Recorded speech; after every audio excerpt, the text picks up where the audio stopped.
2월 4일 화요일 세븐데이즈 헤드라인 뉴스입니다. 미국이 중국에 대한 10% 추가 관세와 중국의 15% 보복 관세는 그대로 단행되면서 미중 간의 충돌이 시작됐습니다. 미국 수입품에서 중국산이 대부분을 차지하고 있는 의류와 신발, 스마트폰과 컴퓨터, 가전제품 등의 가격이 미리 사들인 재고가 소진되는 수주 후부터는 본격적으로 오를 것으로 우려되고 있습니다. 이에 맞서 시진핑 국가주석이 이끄는 중국은 미국에 대한 재단된 보복 관세와 보복 조치들을 취하고 있습니다. 미국은 2023년 한 해 중국으로부터 4,480억 달러어치를 수입해와 멕시코에 이어 2위를 기록했는데 스마트폰이 550억 달러어치로 가장 큰 규모이고 컴퓨터가 400억 달러어치를 들여왔으며 의류와 신발의 대부분을 차지하고 있습니다. 애플 등 미국 기업과의 합작이어서 스마트폰과 TV에는 그동안 미국이 관세를 면제해줬으나 10%의 세관세를 부과하기 시작했고 기존 관세의 10%를 추가하면서 강철과 알루미늄은 25%, 상당 품목은 60%, 중국산 전기차는 110%나 되는 것으로 조사되었습니다. 트럼프 대통령이 지난 4일 일부 백신이 어린이 자폐증을 유발한다는 로버트 케네디 주니어 보건복지부 장관 지명자에 입증되지 않은 주장에 힘을 실었습니다. 트럼프 대통령은 자신의 소셜네트워크에 20년 전 자폐증이 있는 어린이는 1만 명당 1명꼴이었는데 지금은 34명당 1명꼴이라고 말했습니다.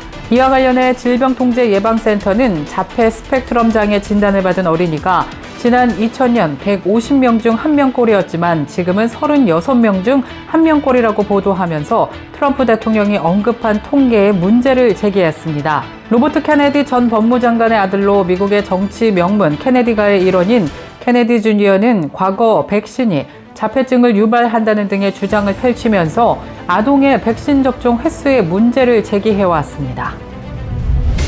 2024년 미국의 주택 셀러들이 평균 12만 2,500달러의 수익을 올린 것으로 조사되었습니다. 수익 기준 최상위 도시는 북가주의 산호세로 78만 2,750달러로 조사됐고 이어 샌프란시스코가 50만 달러, 샌디에고 37만 2,000달러, LA 36만 6,500달러, 시애틀이 33만 2,000달러 등 수익이 좋은 상위 5개 도시에 이름을 올렸습니다. 자동차 제조업체 제너럴모터스가 로보택시 사업에서 사실상 철수하면서 관련 업무에 종사하던 직원 절반을 감축하기로 했다고 블룸버그 통신이 지난 4일 보도했습니다. 해당 보도에 따르면 GM이 직원들에게 보낸 이메일에서 크루즈의 인력 약 절반을 감축하기로 했다고 통보했습니다. 앞서 GM은 지난해 12월 로보택시 시장의 경쟁 증가 등을 이유로 크루즈에 대한 신규 투자를 중단한다고 밝혀 사실상 사업 철수를 선언한 바 있습니다. 구글의 웨이모와 함께 자율주행 택시 사업의 선두주자로 꼽혀왔던 GM의 로보택시 사업 철수는 관련 업계에 큰 충격을 주었습니다. 월마트에서 판매된 브로콜리에 대한 리콜 조치가 이뤄졌습니다. 연방식품의약청 FDA는 그에 대한 위험 정도를 최고 수준인 1등급으로 격상시켰습니다. FDA는 소비자들에게 리콜 조치된 식품을 당장 폐기할 것을 경고했는데요. 리콜은 해당 제품의 리스테리아균 오염 가능성에 따른 것으로 조사되었습니다.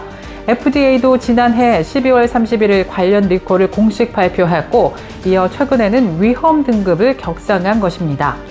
FDA는 식품 리콜의 가장 심각한 범주인 1등급 리콜과 관련해 해당 제품을 섭취하거나 노출되면 심각한 건강 문제나 사망을 초래할 가능성이 상당히 있는 상황이라고 말했습니다. 해당 제품은 미국 내 여러 월마트 매장에서 판매됐습니다.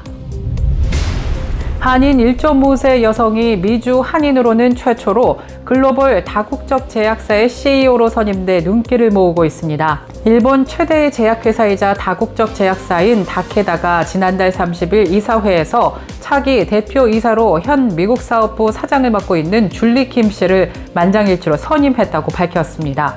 줄리 킴 차기 CEO는 현재 대표이사를 맡고 있는 크리스 웨버 CEO가 내년 6월 퇴임하면 공식적으로 CEO에 취임해 글로벌 제약사를 이끌게 됩니다. 줄리 킴 차기 CEO는 다케다가 지난 2019년 620억 달러 샤이어사를 인수할 당시 다케다에 합류했으며 지난 2022년 4월부터 다케다 미국 사업부 사장으로 근무해 왔습니다. 한편 줄리킴 차기 CEO는 어릴 때 오하이오주로 이민을 온 한인 1.5세로 다트머스 대학에서 경제학을 전공한 뒤 노스웨스턴 켈로그 경영대학원에서 MBA를 취득한 뒤 컨설턴트를 거쳐 2000년대 초반 박스터에 합류하면서 제약 업계에 뛰어드는 것으로 조사되었습니다. 시애틀의 한 소도시에 거주하는 중국인 신혼부부가 결혼한 지 몇 주 만에 남편이 아내를 권총으로 살해하는 충격적인 사건이 발생했습니다. 35세의 남성은 지난 1월 15일 아내와 결혼식을 올린 뒤 지난 1월 30일 권총으로 36세의 아내 이웬 루 씨를 살해했다고 현지 경찰은 전했습니다.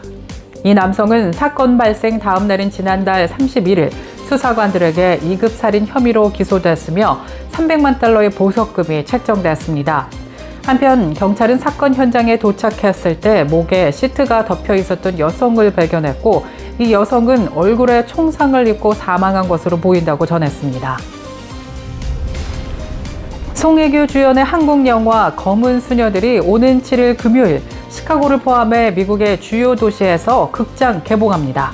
권혁재 감독의 작품인 검은 수녀들은 강력한 악령에 사로잡힌 소년을 구하기 위해 금지된 의식에 나서는 사람들의 이야기를 그린 오컬트 영화입니다. 송혜교, 전여빈, 이진욱 주연의 스릴러 영화는 오는 7일 금요일 개봉합니다. 이상 2월 4일 화요일 오늘의 주요 뉴스 전해드렸습니다.